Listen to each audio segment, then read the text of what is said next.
मैंने कैसे शुरुआत की या स्कूल में थोड़ा सा दिमाग में था, तो हाँ, स्कूल में थोड़ा सा कहीं सोचा था, कहीं शायद पढ़ लिया होगा, कहीं सुन लिया होगा कि नहीं IAS ऑफिसर नाम की कोई चीज़ होती है। लेकिन तब ये भी नहीं पता था कि यार UPSC नाम की कोई एग्ज़ाम है, सिविल सर्विस एग्ज़ाम है, उससे और भी पोस्ट में आप सिलेक्ट हो सकते हैं, ऐसा कुछ नॉलेज नहीं था। जब मैं अपने कॉलेज लेवल में आई, जब कॉलेज में एडमिशन लिया, मैंने भोपाल से ही प्राइवेट इंजीनियरिंग कॉलेज से केमिकल इंजीनियरिंग किया है, और उस दौरान मुझे जब मैंने सोचना शुरुआत की कि क्या बनना है, कंटेम्पलेट किया कि एग्जैक्टली क्या करियर चाहती हूँ, तो लगा कि यार कहीं जो पुरानी ड्रीम थी, एक जो सपना था, वो अभी उसको सामने लाना चाहिए। फिर इस बारे में और पढ़ा, और तब खान स्टडी ग्रुप भोपाल में सेंटर वहाँ पे जैसे शुरू हो गया था, तो मेरा जो फाउंडेशन कोर्स है मैंने वहाँ से किया। और इस एग्ज़ाम के बारे में जो चीज़ें मुझे 1-2 साल में समझ में आई हैं, वो कुछ चीज़ें मैं आपसे शेयर करना चाहती हूँ। सबसे पहली चीज़ जो पहले जय और रचना हम दोनों बोल चुके हैं कि कंसिस्टेंसी। आप अगर दिन में, कई बार हमसे सवाल पूछते हैं कि आप कितने घंटे पढ़ाई करते हैं, तो देखिए घंटे मैटर नहीं करते। कोई 17-18 घंटे हमें नहीं पढ़ना है, इतना हम पढ़ भी नहीं सकते। एक दिन पढ़ सकते हैं, दूसरे दिन नहीं पढ़ पाएंगे। 5 से 6 घंटे ही आपको देने हैं या उतने निकालने हैं, पर वो जो वक्त आप अपनी पढ़ाई को देते हो, वो कंसिस्टेंटली आपको रोज़ उतना ही अपने पढ़ाई को देना है। Consistency is the key, that is the first and the most important thing जो आपको ध्यान में रखनी है। दूसरी चीज़ इस एग्ज़ाम में मुझे लगता है इक्वली इम्पॉर्टेंट है, क्योंकि ये जर्नी लंबी होती है। जैसे एग्ज़ाम ही 1 साल तक चलती है, आप प्रीलिम्स देते हैं, फिर आप मेंस देते हैं, आप इंटरव्यू में जाते हैं पर्सनालिटी टेस्ट के लिए, तो एग्ज़ाम 1 साल तक खुद चलती है। उसके पहले मान लीजिए आप 1-1.5-2 साल पहले से प्रिपेयर कर रहे हो, तो ये जर्नी काफ़ी लंबी रहती है। उस जर्नी में मेंटली अपने आप को मोटिवेट रखना, अपने आप को बूस्ट करते रहना, वो भी इक्वली इम्पॉर्टेंट है, और इसीलिए अपने आप पर भरोसा बेहद ज़रूरी है। You need to have a faith in yourself कि अगर आपने इसमें कदम रखा है, अगर आपने सोचा है कि आप सिविल सर्विस एग्ज़ाम देना चाहते हैं और देंगे, तो आपको ये ठान के उसमें जाना है कि हाँ, मैं ये कर सकता या कर सकती हूँ।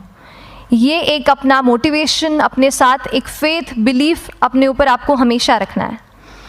कमिंग टू प्रेपरेशन की कैसे तैयारी करनी है, बहुत सारी बातें आप सुन चुके हैं कि आंसर राइटिंग में कैसे करना होता है, आंसर राइटिंग का स्ट्रक्चर कैसा होना चाहिए। तो मैं शुरू में सबसे पहले ये कहूँगी कि मेरे प्रिपरेशन का बेस 2 चीज़ें रहीं। पहला था करंट अफेयर्स। करंट अफेयर्स इसलिए मैंने उसको उसी से शुरुआत की क्योंकि करंट अफेयर्स सबसे इंटरेस्टिंग पार्ट होता है। कई बार आपको हिस्ट्री कभी बोरिंग लगेगी, कई बार आपको लगेगा ज्योग्राफी इतना, कभी हर किसी के अपने अपने फेवरेट्स होते हैं। तो मुझे वो जो सब्जेक्ट्स लगते थे कि यार इतना मन नहीं करता है, लेकिन न्यूज़पेपर्स और करंट अफेयर्स में जो भी नया चल रहा है वो मुझे हमेशा इंटरेस्टिंग लगता था। इंटरनेशनल रिलेशंस में क्या हो रहा है, क्या सोशल रियलिटीज़ हैं, कहाँ क्या हुआ, उसका क्या इम्पैक्ट पड़ेगा एडमिनिस्ट्रेशन पे और हमारी कंट्री पे, तो उसको आप अपना एक बेस बना सकते हो। आप करंट अफेयर्स बेस्ड प्रिपरेशन कर सकते हैं, इसलिए भी क्योंकि अगर आप मेंस एग्ज़ाम देखेंगे तो काफ़ी डायनामिज्म आ गया है, केवल प्रीलिम्स में नहीं बल्कि जनरल स्टडीज़ पेपर 2, पेपर 3 में भी आप देखेंगे कई सारे ऐसे सवाल हैं जो करंट इवेंट्स से इंस्पायर्ड होते हैं, उन पे बेस्ड रहते हैं। तो जब आप न्यूज़पेपर बेस्ड, करंट बेस्ड पढ़ाई करते हैं तो वो आपका प्रिपरेशन वहाँ से भी कवर हो सकता है। दूसरी जो चीज़ मैंने जिस पे बहुत फोकस किया वो थी आंसर राइटिंग। तो आंसर राइटिंग का जैसे खान सर बता रहे थे कि आंसर राइटिंग की प्रैक्टिस बहुत की, तो उसके पीछे मेरा ये था कि जब मैं हमेशा प्रीलिम्स का कोई भी पेपर टेस्ट देती थी, हम मॉक टेस्ट देते हैं, तो मॉक टेस्ट देती थी तो हमेशा मेरे मार्क्स करीब 90 to 110, 120, इससे ऊपर मेरे कभी मार्क्स नहीं जाते थे। तो मुझे हमेशा ये डर था कि यार प्रीलिम्स में कहीं मेरा कुछ, क्योंकि कट ऑफ भी इसी कुछ रेंज में जाता है, तो हमेशा लगता था कि यार कुछ गड़बड़ यहाँ ना हो जाए। लेकिन जब मैंने आंसर राइटिंग की और मेंस एग्ज़ाम के बारे में जाना, तब मुझे लगा कि आंसर राइटिंग एक ऐसी चीज़ है, मेंस एक ऐसा फेज़ है सिविल सर्विस एग्ज़ाम का जहाँ पे आप अच्छे से तैयारी कर सकते हैं। And if you have written the answers, if you know कि you have covered the points well, if you have included उसमें कुछ आपने facts, international reports, government schemes, आपने कुछ ऐसे उसमें सॉल्व भी डाला है, तो जो रिज़ल्ट आएगा वो सेटिस्फैक्ट्री ही आएगा, अच्छा ही आएगा। तो मेंस एक ऐसा पार्ट है जिस पे आप काफ़ी बैंक ऑन कर सकते हो। मैं जब पर्सनालिटी टेस्ट भी मैंने दिया, तो इस बार भी आप नंबर्स देखेंगे तो आसपास की रैंक के हिसाब से मेरे नंबर्स उसमें कम हैं, लेकिन it is just the general studies and the answer writing part, जो मेंस के जो वो है मार्क्स हैं या मेंस का जो एक फैक्टर रहा, वो मेरे लिए सबसे ज़्यादा इंपॉर्टेंट डिसाइडिंग फैक्टर रहा है। तो अपना एक्सपीरियंस यही बताऊंगी कि आंसर राइटिंग पे आप विशेष फोकस कीजिए। जैसा स्ट्रक्चर आपको बता ही चुके हैं कि इंट्रोडक्शन में कैसे आपको शॉर्ट रखना है, बॉडी एंड देन कंक्लूजन, उसमें छोटी चीज़ जैसे मैं अभी मेंशन कर रही थी, आप एक इंश्योर कीजिए कि देखिए जो भी एग्जामिनर आपकी कॉपी चेक कर रहे हैं वो दिन में 10, 15, 20 कॉपीज़ चेक कर रहे हैं, तो उन सब से आपको अलग कैसे आप अपनी कॉपी दिखा सकते हो, ये चीज़ आपका प्रेजेंटेशन और आप जिस तरीके से आंसर लिखते हो कंटेंट को, वो मैटर करेगा। आप इंश्योर कर सकते हैं कि आपके आंसर में कुछ फैक्ट्स, गवर्नमेंट की स्कीम्स, कुछ कमिटीज़ बैठती हैं, जैसे एक प्रिवेसी पे justice BN Shri Krishna committee की रिपोर्ट आई है, तो आप मान लीजिए आपको कोई प्रिवेसी पे सवाल आ गया तो आपने उन कमेटी का नाम कोट कर दिया। ऐसे बहुत सारी कमिटीज़ होती हैं। कुछ इंटरनेशनल रिपोर्ट्स आते हैं, वो आप उनको इनके बारे में लिख सकते हैं। इंडिया का मैप आप बना सकते हैं। मैंने सीख लिया था कि 10-15 सेकेंड्स में कैसे जल्दी से मैप बनाना है और उस पर कैसे पॉइंट कुछ करना है, कुछ लोकेट करना है।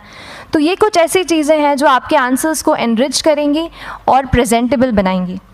तो इस तरीके से आंसर्स पे जैसे हम क्लास करते हैं, लेकिन उसके साथ साथ आपको ये कोशिश करनी है कि 1 से 2 आंसर पर डे आपको ज़रूर लिखने ही लिखने हैं, apart from the test series that you are doing. Answer writing से 2-3 चीज़ें होती हैं, ना केवल हमारी एक लिखने का हमें समझ आता है हम क्या लिखते हैं कैसा है, पर हमारा कॉम्प्रिहेंशन भी इम्प्रूव होता है। हमें कितना समझ में आया वो भी हमें खुद समझ आता है जब हम आंसर्स लिखते हैं। और इसीलिए आंसर राइटिंग पे आप फोकस कीजिए, 1 से 2 आंसर ज़रूर लिखिए।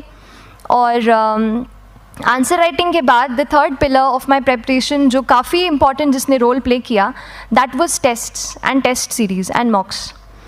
देखिए हम पढ़ रहे हैं यहाँ पर, I will also come to the point कि हम कैसे दिल्ली, भोपाल और इंदौर में प्रिपेयर करके बिना दिल्ली जाए हम कैसे कर सकते हैं, I will come to that point. पर उसके पहले टेस्ट की थोड़ी बात कर लेती हूँ कि टेस्ट देना क्यों ज़रूरी है। हम ये जो एग्ज़ाम दे रहे हैं सिविल सर्विस की, ये एक ऑल इंडिया लेवल एग्ज़ाम है and this cut throat competition. तो उसके लिए आप केवल पढ़ते रहें, सारी बुक्स, मटेरियल्स, स्टैंडर्ड ये करंट का सब पढ़ लें, लेकिन अगर आप ये नहीं जज कर पाए कि आपका क्या लेवल है at an all India level, तो चीज़ें समझ में आप नहीं, मतलब आप आगे नहीं बढ़ पाएंगे या सही डायरेक्शन नहीं पकड़ पाएंगे। तो इसलिए आप टेस्ट से घबराइए मत। कई बार टेस्ट का इनर्शिया होता है, ऐसे लगता है कि जब तक पूरा सिलेबस कंप्लीट नहीं कर लूँ तब तक टेस्ट नहीं दूंगा, लेकिन सच में बात ये होती है कि जब तक हम GS के मतलब पेपर देने अंदर भी घुसते हैं ना, तब भी उस सेकंड पे लग रहा होता है कि कुछ छूट गया है हमारा। तो ये चीज़ होगी ही, इसीलिए ये मैं कभी मत सोचिए कि जब तक पूरा सिलेबस नहीं कर लूँ टेस्ट नहीं दूंगा। जैसे आपका एक थोड़ा बेस बन जाता है प्रिपरेशन का, आप टेस्ट दीजिए, चाहे वो प्रीलिम्स का MCQ का टेस्ट हो या मेंस का राइटिंग स्किल की प्रैक्टिस हो, टेस्ट पे आप फोकस कीजिए। उसके बाद टेस्ट केवल देने के लिए नहीं देना है, उसको एनालाइज भी अच्छे से करना है। When you get the answer hints, when you get the answer keys, analyse properly कि आपकी क्या गलती हुई है और उससे भी सीखने की कोशिश कीजिए कि क्या कुछ नया मुझे इस टेस्ट पेपर से या इस आंसर कॉपी से मिल सकता है। तो इस तरह से टेस्ट पे भी आप फोकस कीजिए। And I will come lastly to the point कि जब मैंने प्रिपरेशन शुरू की थी अपने कॉलेज के 2nd ईयर 3rd ईयर आते आते, तो मन में बहुत सारे फियर्स थे। मैं भी एक नॉर्मल फैमिली से हूँ, मेरे फैमिली में किसी ने आज तक सिविल सर्विस का पेपर भी नहीं लिखा था, तो मन में बहुत सारे फियर्स थे, डाउट्स थे, क्या होगा, कैसे होगा। तो हो सकता है आपके मन में भी ऐसा हो। और हम जैसे यहाँ रहते हैं, हम सोचते हैं कि दिल्ली जाना तो सबसे ज़रूरी है, उसके बिना तो ये एग्ज़ाम हो ही नहीं सकती। तो उस पर मैं एक चीज़ बताना चाहूँगी कि जैसे KSG जैसे इंस्टीट्यूट हैं, जो फैकल्टी भी हमें वही मिलती है जो दिल्ली में पढ़ा रहे हैं, तो ये एक बहुत पॉजिटिव पॉइंट है कि क्वालिटी का कोई दिक्कत नहीं आएगी। बस एक चीज़ है, आप ज्वाइन करते हैं class, that will only provide you a direction. वो आपका रास्ता दिखा सकते हैं आपको कि इस रास्ते पर आपको चलना है, लेकिन चलना उस रास्ते पे आपको खुद है। You have to work on your own. कभी ये मत सोचिए कि मैं वहाँ नहीं जा पा रहा हूँ तो नहीं हो सकता, यहाँ है, तो हम एक्सक्यूज़ेस बनाते हैं। कई बार चैलेंजेस आते हैं। तो मैंने कॉलेज के साथ प्रिपरेशन की, तो उसमें भी काफ़ी दिक्कत आती थी। कभी कभार कॉलेज की एग्ज़ाम होती थी तो इसमें मैं अपना उतना वक्त नहीं दे पाती थी।